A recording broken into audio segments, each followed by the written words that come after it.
ঐ আমাৰ ডিপাৰ্টমেণ্টৰ পৰা ছাৰ মেমহঁতে ক'ৰবাত পিকনিক যাবলৈ জাগা এখন বিচাৰি আছে। ক'ত যাওঁ কিবা ভাবিছানে? ব'লা বিশ্বনাথলৈকে যাওঁ, জাগাখন বৰ ধুনীয়া। মোৰ যাবলৈ মন নাই। ঐ ব'লা চবেই যাওঁ একেলগে, ভাল লাগিব। ব'লা যাওঁ, ভাল লাগিব তো। মই খোৱা বুলিকে ব'লা পানী খাওঁ ব'ল। পানী বটল ক'ত আছে? সেই আমি দেখোন 2 পেকেট লৈয়ে আহিছোঁ, গাড়ীত আছে। যোৱা গৈ লৈ আহাগৈ তাক। ব'লা আমি যাওঁ। ব'লা।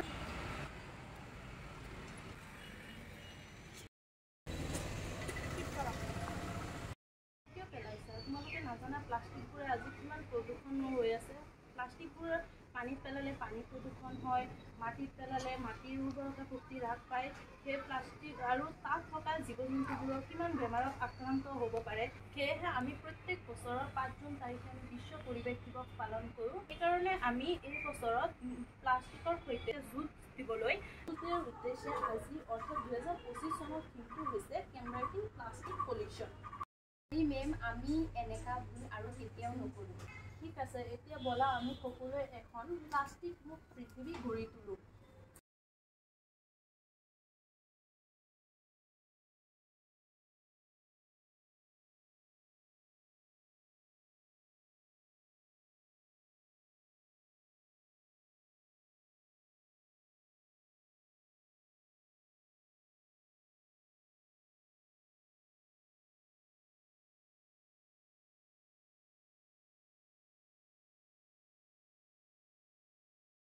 Happy Environmental Day.